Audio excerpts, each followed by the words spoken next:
let's talk a little bit about the Uprising. So what do you want to know, Adam? How exactly did this come about?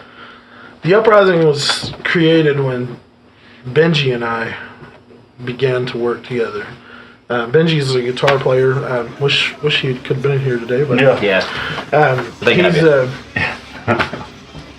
he's a phenomenal guitar player, phenomenal writer, and it's just an amazing talent that this kid has. And I call him a kid. When I started working with him, Ben was 14 years old, and really, he just blew me away with what he could do, and it was raw talent. That's what I saw with Ben, and he has he's been really impressive in the way that he's matured as a musician and learned to write songs and just create something that is unlike anything anybody else is doing. So I agree.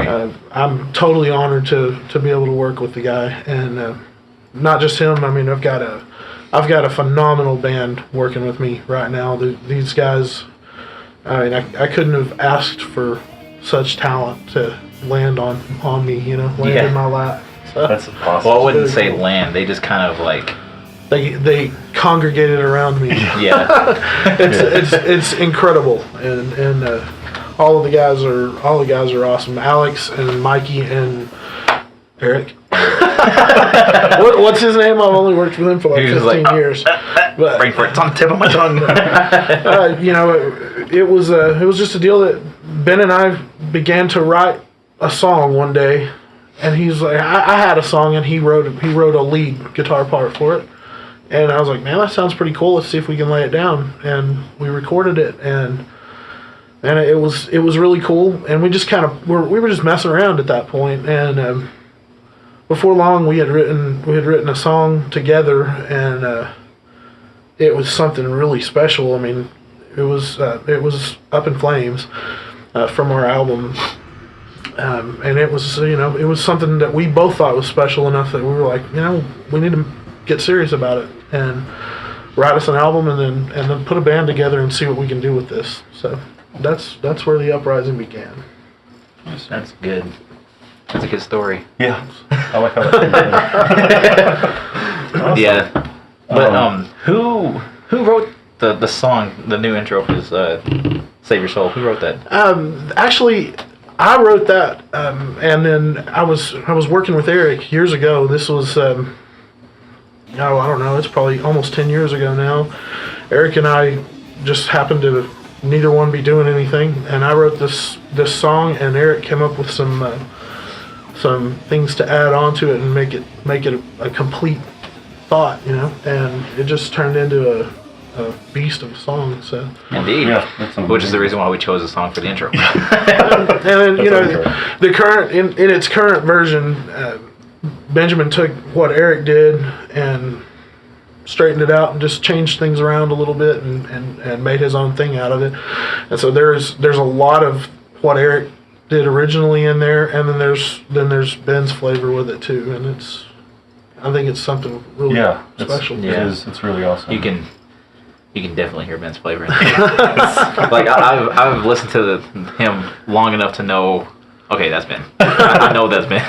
He has that signature sound. Yeah, he does, especially live. It's just like, oh yeah, yes. And not to take away anything from Eric. I mean, his sound is like none other than I've heard. One, was it what is that one that he wrote? That's going to be called Brutal. The Brutal, yes. Like I want to call it the Powerful, whatever. The Brutal. That I mean, he showed me he let me listen to what he got going. Brutal 126. Yeah. Brutal was written with Alex and Michael and Benji and Eric all in the same room. Okay. When you listen to that song, you kind of get a flavor of what they are together. Yeah. And I mean, everyone had a part in that, and it was a really cool thing. Yeah. Now it's on me to write lyrics to it. That's the only challenge. Yeah, no pressure. Challenge. No pressure at all. Your CD is out already, right? The CD's been out since 25th of June.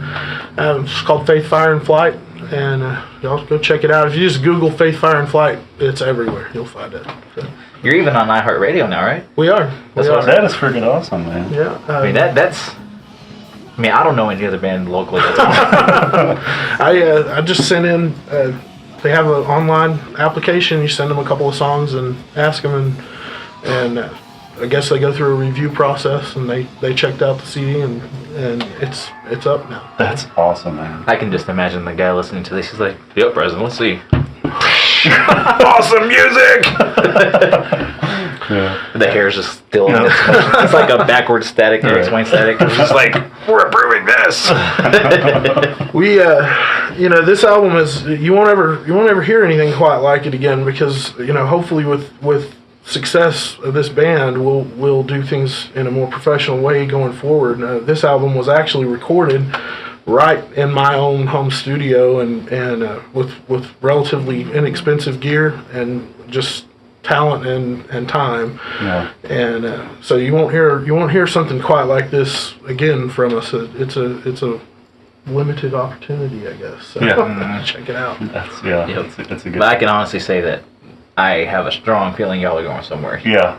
Well, I appreciate Definitely. it. I mean, Like I heard Actually, I didn't even hear your music whenever I started filming for you guys. Really? Like I was like, honestly, I was doing it as a favor for Eric. He's and I was working like, with Eric before. Yeah, I worked with Eric before in a project that doesn't need to be mentioned.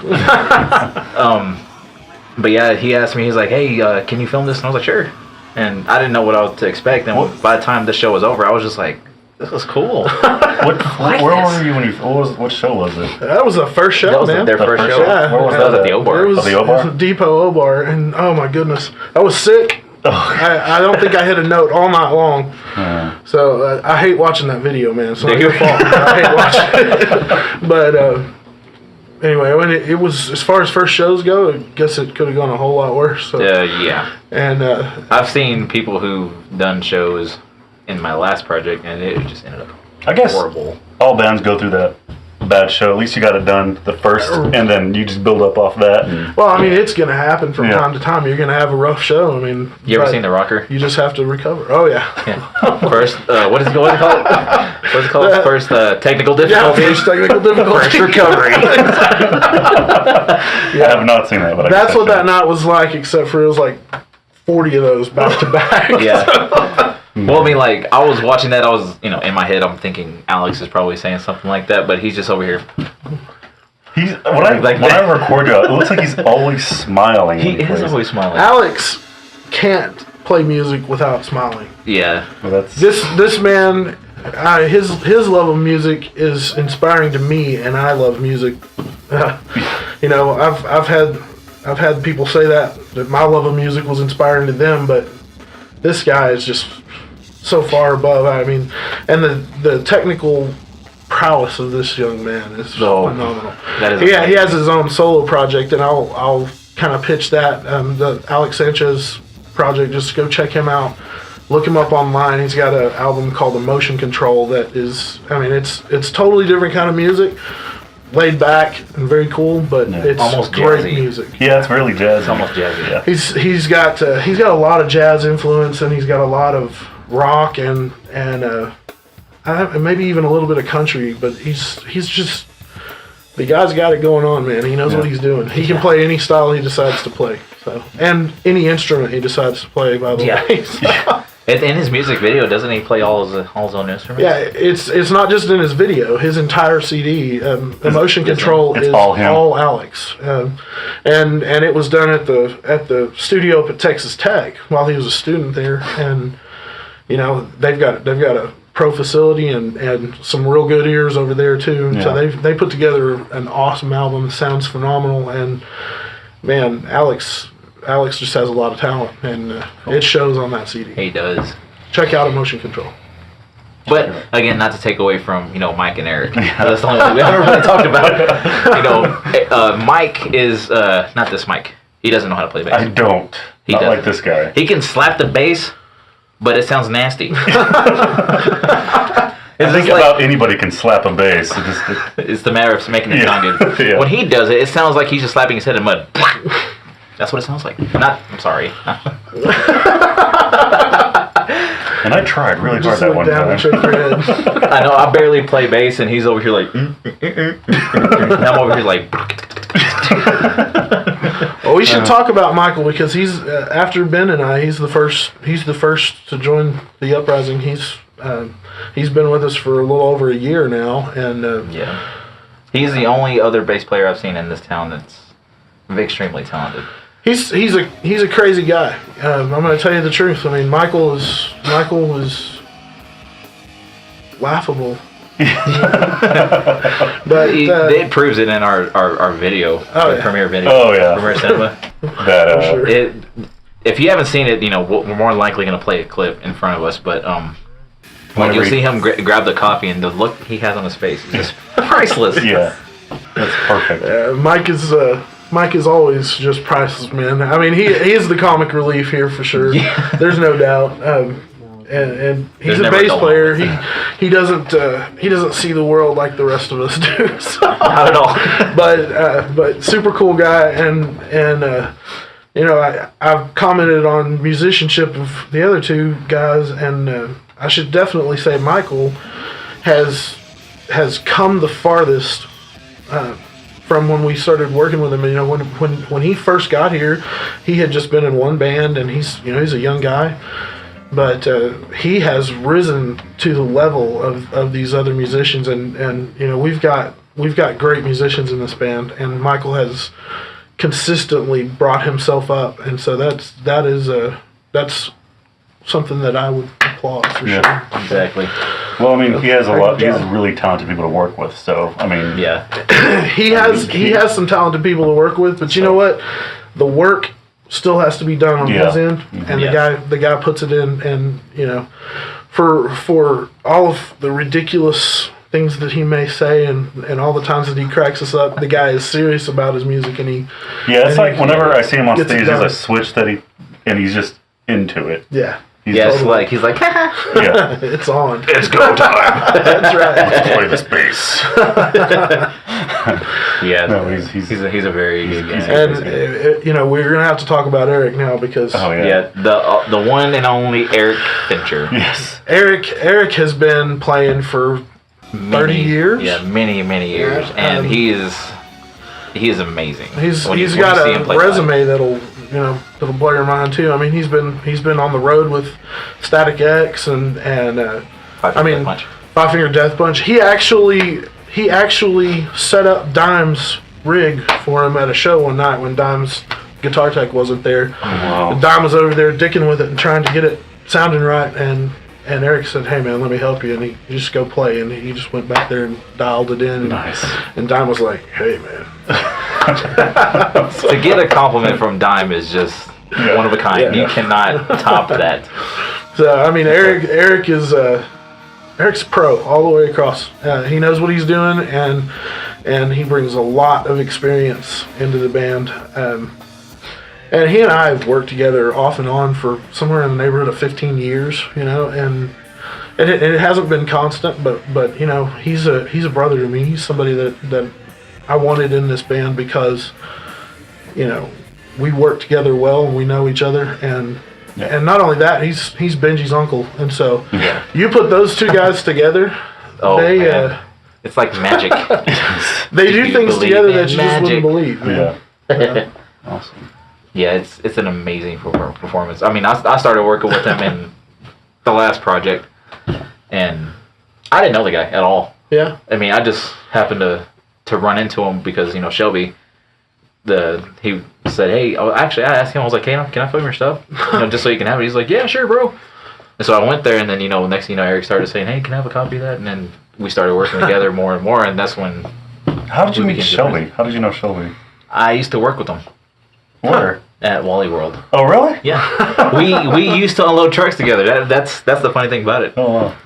There's an old picture that I have on my MySpace. This was before he had his super long blonde cape that he had, and it was like shoulder length, and I had my spiky hair, and we're both like that. And it was actually on his last day there because he moved to Atlanta. Then when he came back, that's when I asked him to film for him. Well, that's a heck of a bass player right there, too. Yeah, like I said, like him and Mike are the only two basses that I've seen that are like, wow. Yeah. That's cool. Everyone else is, they're really good, but those two are like they could be their own show if they wanted to. Sure. One last question. How did you come up with the Uprising? The name. Yeah. There's an old story about a previous band that was. I don't know. It was you put yourself into things, and there's betrayals in life, and that happens. And for me, that one almost ended my music. Okay. And this was a rebirth of that, and that combined with a lot of the themes that I saw coming up in the lyrics that I just was writing for the songs that Ben and I were working on. And there were themes, faith, fire, and flight. That's kind of the themes. And Okay. when we put all those things together, I got the idea of a phoenix. Yeah. And you can't call yourself Phoenix when you're Yeah. from Lubbock. So it was like the uprising of the phoenix is the real idea behind the name. And Well, I like it. It has a nice double. Yeah. meaning. That works.